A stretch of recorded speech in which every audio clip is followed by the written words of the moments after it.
Ô Fábio, bom dia, então. Tudo bem? Bom dia.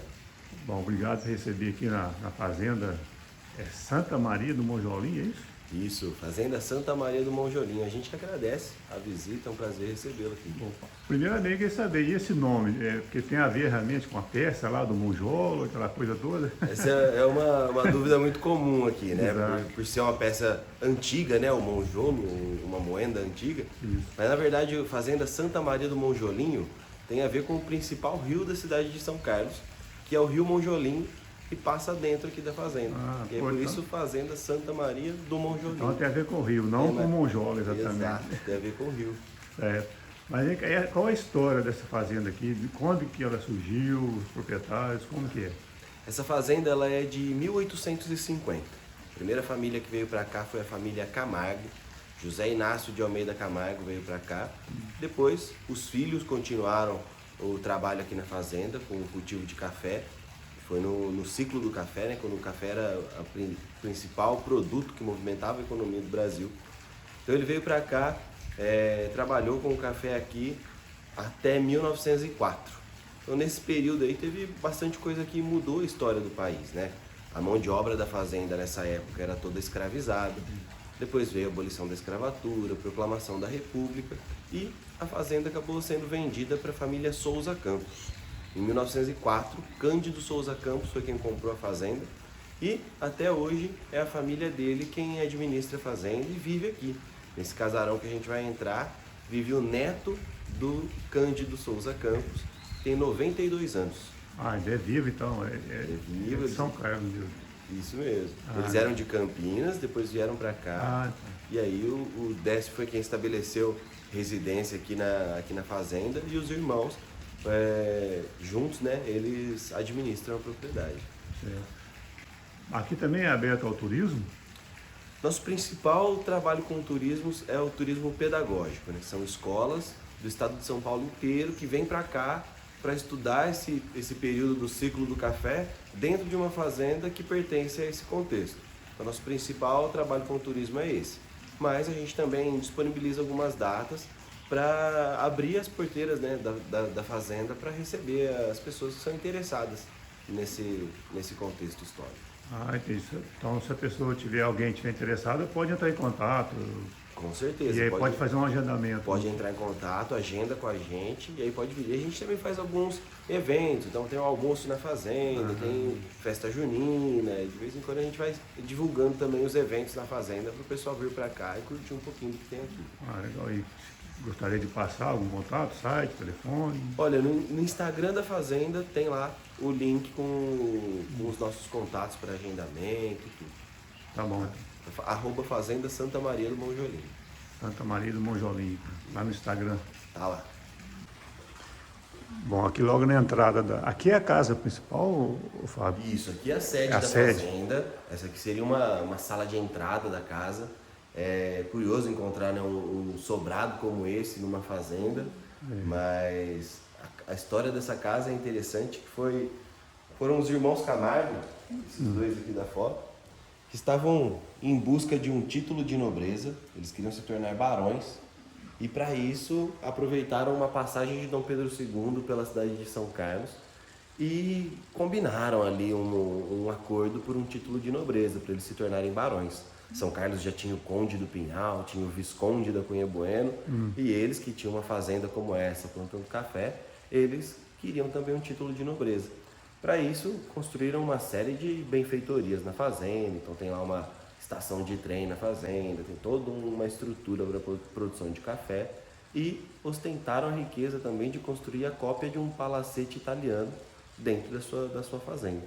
Mas aí veio a abolição da escravatura, veio a proclamação da República, todo o sistema político mudou e eles acabaram vendendo a fazenda para a família Souza Campos. Numa outra sala nós vamos encontrar uma foto da família Souza Campos, eu falo um pouquinho deles para vocês. Tá certo. Mas nessa sala aqui tem alguns objetos que pertenceu também à família, tudo isso? Nessa sala aqui, como a gente recebe muitas escolas, né, como eu estava dizendo, Sim. a gente gosta de fazer um comparativo da vida dentro dessa casa, como era, com a vida de quem estava trabalhando na fazenda. Então, no mesmo espaço que a gente deixa aqui separado louça inglesa com filetes de ouro, pratarias, premiações, homenagens. Tem também ali no chão instrumentos que eram utilizados no trabalho, instrumentos que eram utilizados pela mão de obra escravizada e também por imigrantes italianos que viveram aqui. Foram mais de 400 imigrantes vivendo aqui. Então, ao longo do passeio aí na casa, a gente encontra muitos objetos, móveis, livros, revistas, documentos antigos que contam um pouquinho da história da fazenda.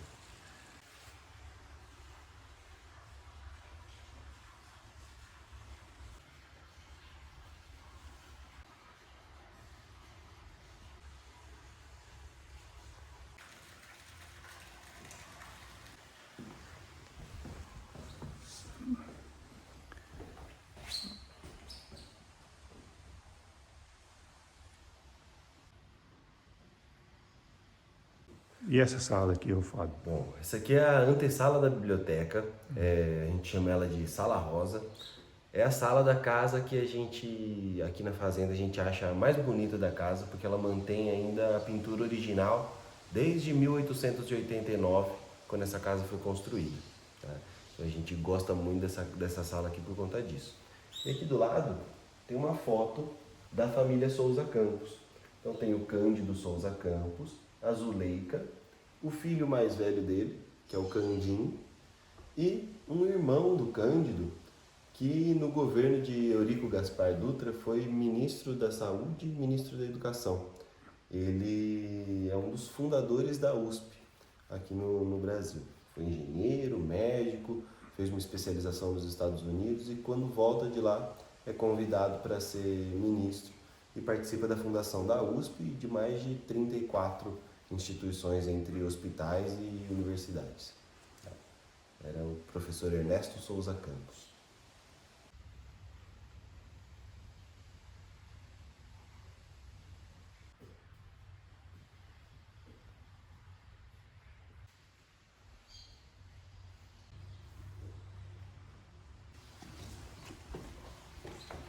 Agora tem... Bom, aqui então é a biblioteca da fazenda. Aqui, principalmente nas excursões com as escolas, a gente aborda questões de conhecimento, né? De acesso ao conhecimento, de como quem vivia na Casa Grande nesse período tinha acesso à literatura, tinha acesso à informação, e quem estava trabalhando na fazenda, que podiam ser ou escravizados ou no período de imigrantes europeus, não tinham acesso a esse conhecimento institucionalizado. E acaba chegando no imaginário hoje em dia de que a pessoa da roça, o trabalhador da roça, não tem conhecimento nenhum, porque não tinha acesso a esse tipo de educação. E aí o que a gente faz aqui é desconstruir isso, é levá-los até lá onde a gente trabalha com café, mostrar quem está trabalhando na fazenda, trazer os conhecimentos que foram passados de geração em geração da vida no campo, né? De quem mora e morou desde sempre nas fazendas. Mas a gente mostra tudo que tem aqui nessa biblioteca, tá? Então aqui nesse armário, por exemplo, tem clássicos da literatura, como O Inferno de Dante, de 1887, esse livro aqui de baixo, Os Lusíadas, de Camões. Esse é clássico. Né? Primeiras edições de Machado de Assis, de José de Alencar, de Gil Vicente, entre outros autores aí que são super conceituados. Esse aqui, na época, quem tinha alguns, obviamente, era só os proprietários. Exato, funcionários, assim, não era, acesso. não tinha... Exato. E é bacana também, porque hoje a gente fala para as crianças que visitam aqui a fazenda, né? Hoje você quer informação, você vai lá no Google, no YouTube, você encontra de tudo. Naquela época, quem estava começando ali a trabalhar nas fazendas, como o Cândido, que compra a fazenda, ele tinha acabado de se formar em Direito, de repente ele estava administrando uma fazenda produtora de café, do tamanho da Fazenda Santa Maria. Então ele tinha que ter esse acesso, e não tinha Google na época. Exato. Né? Então ele buscava as informações nos boletins que saíam. Né? Por exemplo, aqui nós temos os boletins de agricultura, as notas agrícolas, que traziam informações sobre como era a produção no Brasil, e aí saía um a cada ano as informações desse tipo de produção, né, das fazendas. Esse era o Google da época? Esse era o Google da época, Google e YouTube. Não menos eficiente, né? Com certeza, não menos eficiente, mas chegava com um número menor de pessoas. Né? Isso é verdade.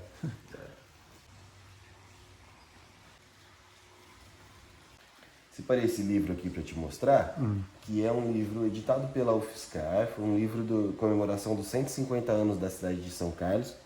E ele traz uma foto da fazenda, que é uma foto emblemática. Vou abrir ela e colocar aqui na mesa para você.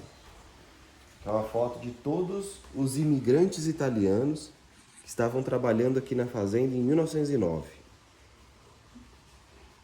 Olha só. Estavam comemorando aqui uma grande colheita, era uma festa de Santo Antônio. E a gente contou aí os 409 trabalhadores.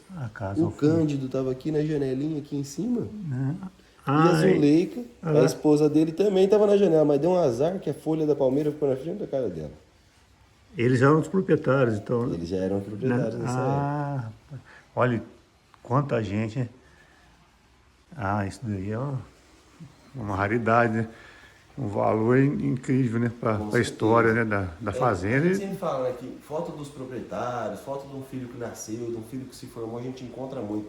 Agora, foto de trabalhador nas fazendas é difícil de encontrar. Exatamente. E é por isso que a gente separa essa foto com carinho aqui, porque foi na luta deles, né? No trabalho deles que a fazenda atingiu o patamar que atingiu. Isso. Valorizar também quem colocava a mão na massa, vamos dizer assim. Exato. Que ia lá de sol a sol, né? Para Com certeza. construir a história da fazenda, vamos dizer assim. Sem dúvida, sem dúvida. Nessa sala aqui, a gente separou uma raridade. Mais uma? Mais uma raridade. Que aqui, pelo que eu estou vendo, tem várias. A gente separou aqui nessa mesa revistas que circularam o Brasil e chegaram aqui na fazenda por volta de 1888, época da abolição da escravatura. Então era como estava sendo noticiada a abolição da escravatura lá na época, para quem estava vivendo esse contexto. E a gente vivia um período ali conturbado da política, né? Onde era fim da monarquia, então quem estava noticiando tudo isso tinha que noticiar de uma forma que ele conseguia usar ironia, sátira, para poder criticar o governo. E o Ângelo Agostini, que era quem publicava essas revistas aqui, fazia isso de forma sensacional. Ele trazia as notícias, mostrava para quem estava vivendo o contexto, o que estava acontecendo, criticava o governo e ainda por cima ele faz o que a gente falava que era democratizar a informação, que era um período onde a maioria das pessoas não sabiam ler ou escrever e ele publicava uma revista que se chamava Revista Ilustrada, cheia de imagens, cheia de ilustrações, para que as pessoas pudessem acompanhar e essas mensagens chegassem ao maior número de pessoas possível.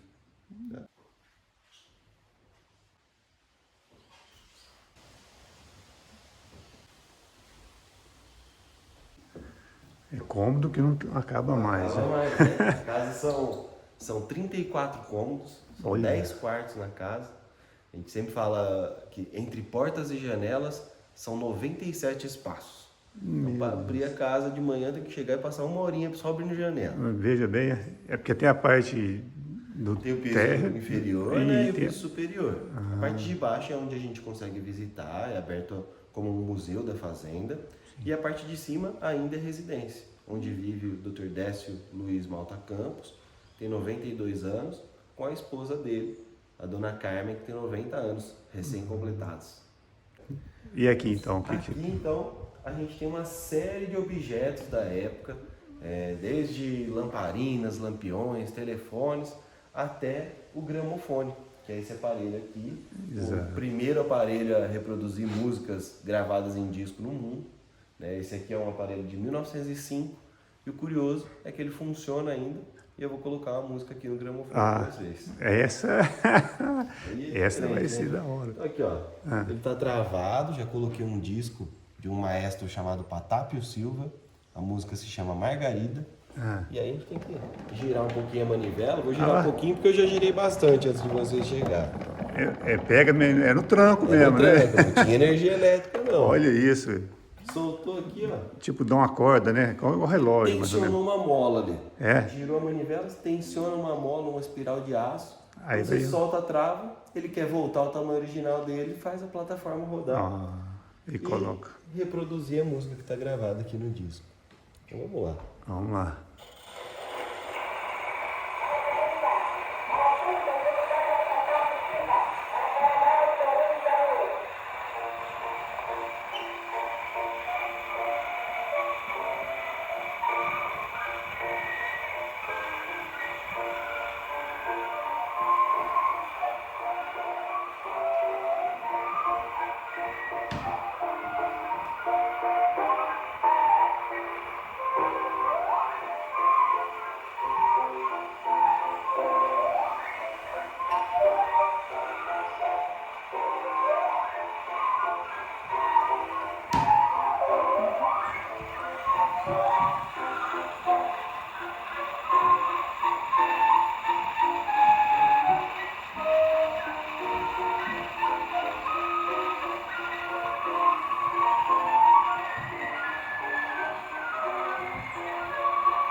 parou.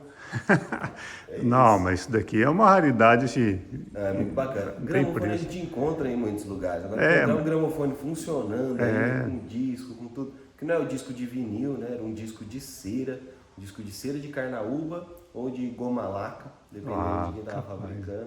Então era bem interessante. Tem uma música de um lado do disco, uma música do outro. Ah, é mesmo? Nesse caso é uma música de cada Uma lado. música de cada lado, nesse disco que é Margarida e Serenata de Braga. E aí, conforme foi evoluindo a tecnologia, foi aumentando a quantidade de músicas no Entendi. disco. Você percebe que a agulha aqui parece um prego, não É parece uma agulha, grande. né?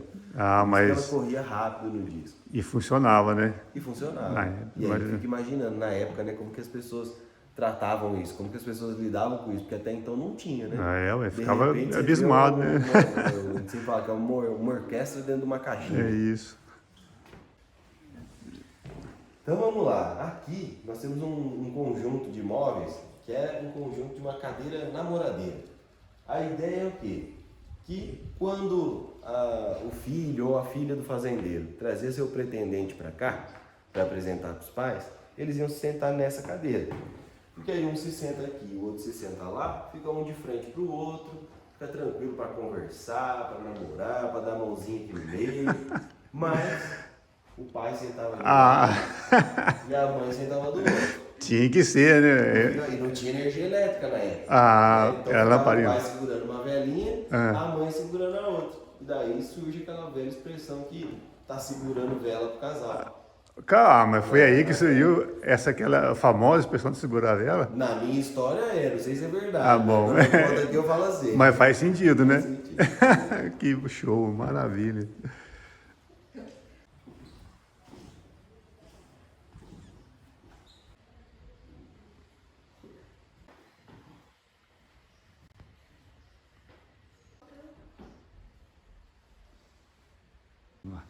Então aqui tem um quarto, onde quando a gente recebe as crianças aqui, a gente fala que é uma suíte. Eles sempre procurando banheiro, né?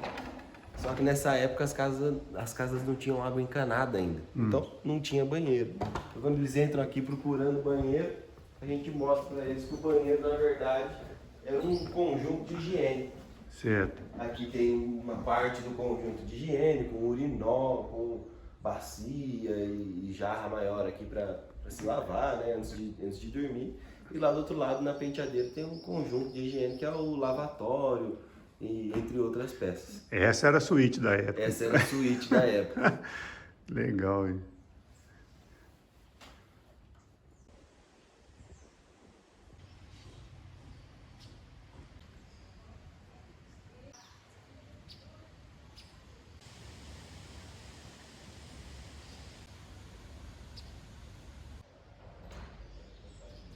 Essa daqui é uma roda d'água de eixo vertical. Aqui, o pessoal aqui da fazenda fala que essa roda d'água ela tem a idade da fazenda. Tá?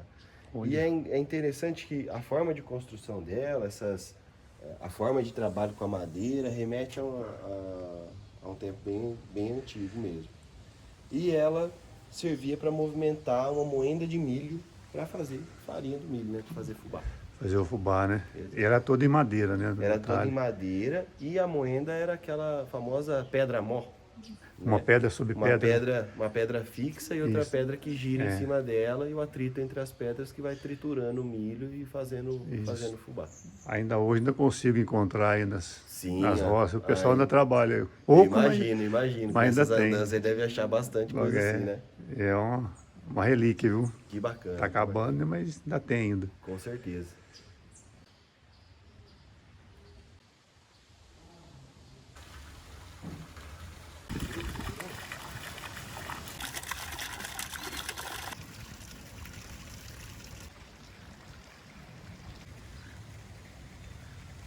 A gente sai da casa e vamos conhecer onde que era o trabalho. Ah, onde acontecia mesmo as tarefas do dia a dia. Do lado a gente vai entrar no terreirão de secagem do café, onde tem também um aqueduto que trazia água da mata para movimentar uma roda d'água que trabalhava com a máquina beneficiadora do café e a tulha de armazenamento do café.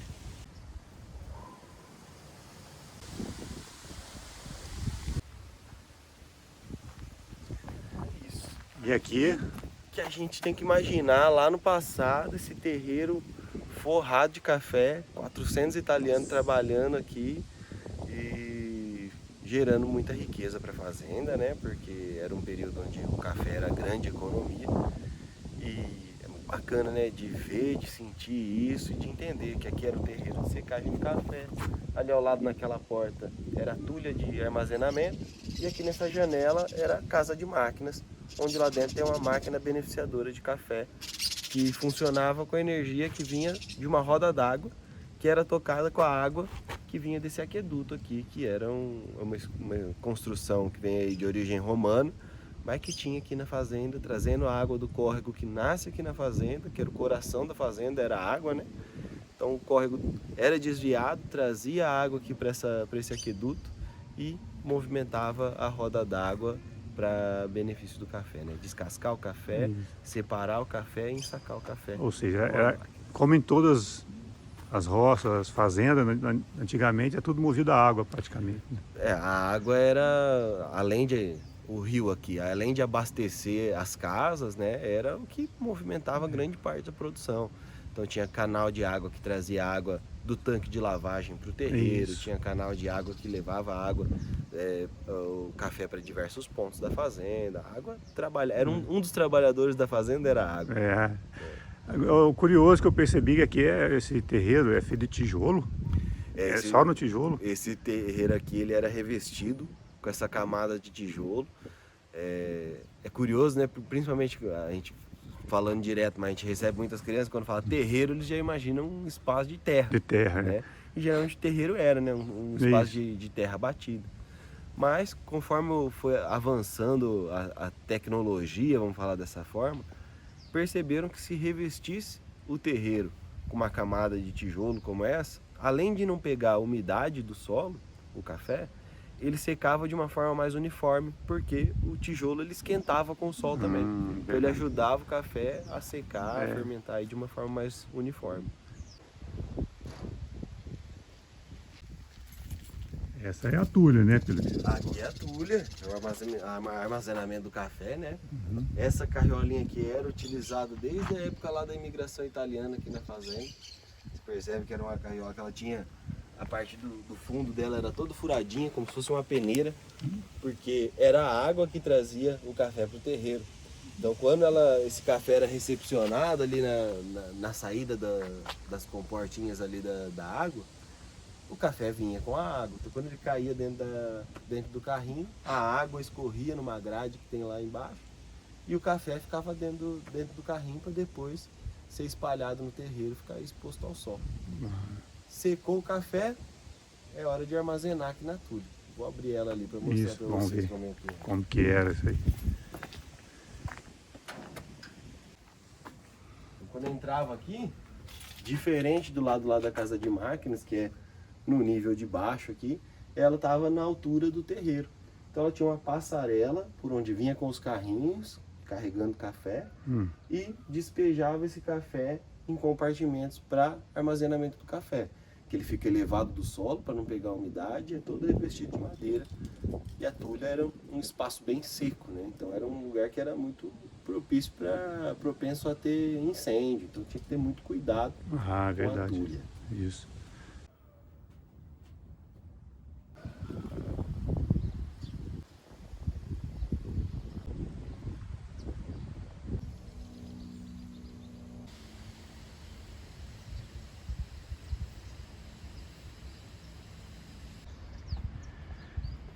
Aqui então é o que podemos chamar de casa de máquinas? Casa de máquinas, onde a gente tinha a máquina beneficiadora de café. Era a máquina que separava o café, descascava o café e ensacava o café. Daqui ele já estava pronto para ser vendido. Ia para a estação e de lá da estação para o Porto de Santos e ganhava a Europa depois. Vamos ver, conhecer aí. Bom, então aqui era a beneficiadora de café, né? A gente passou lá pela tulha onde armazenava o café. Ela tinha uma conexão com a própria tulha, então quando era a época de vender o café, botava a máquina para funcionar e aí ela já descascava o café, a casca do café ela mandava lá para fora pro paiol, o café passava por toda essa estrutura da máquina até chegar lá naquelas saidinhas onde tem as alavancas. Lá, 12 tipos de café diferentes, 12 tamanhos de café diferentes. Eram vendidos dessa forma porque na hora de fazer a torrefação do café, o sabor dele ia ficar melhor, porque ia estar lá o café grande com café grande, café pequeno com café pequeno.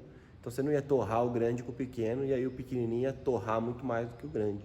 Né? E aí trazia aquele gosto de fuligem, gosto de queimado para a bebida. Exato. Então, separando tamanhos diferentes, você tem uma qualidade melhor, porque na hora da torra vai torrar de forma homogênea. Vai estar todo o café que for torrado vai estar no ponto.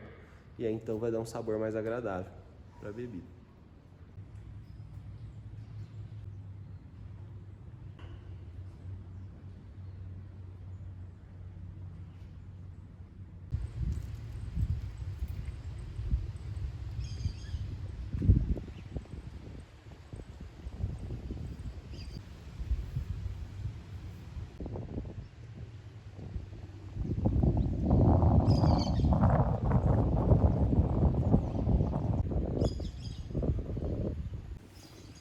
Bom, e depois de passar lá pela Casa Grande, por toda aquela parte de trabalho, a gente tem que falar de quem trabalhou aqui nessa fazenda.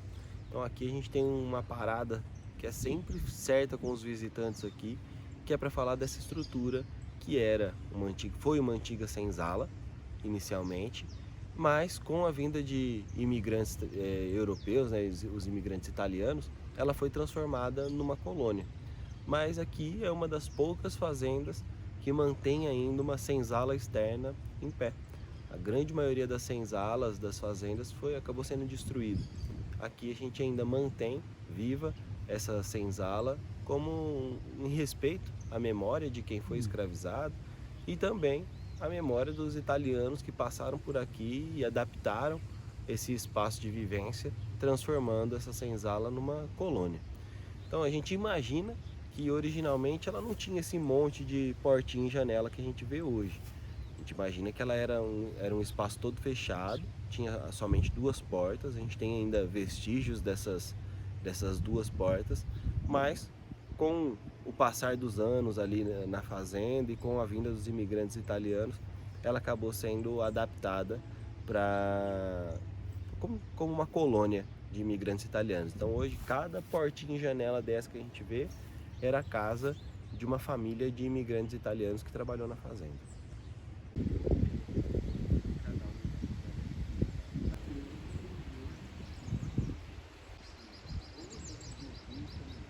Bom, Fábio, então adorei conhecer aqui a fazenda. Foi muito bom. Igual eu te falei, a gente viaja no tempo, né? Com certeza. Então, obrigado por receber a gente aí.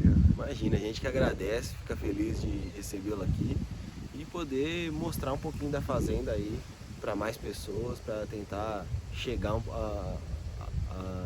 trazer mais pessoas para vir aqui conhecer a fazenda. Então a gente mantém as porteiras abertas aí para os seus seguidores entrarem em contato com a gente e vir aqui conhecer um pouquinho a fazenda. E tem muita história, né? Com certeza. Essa daqui tem muita história. História não falta.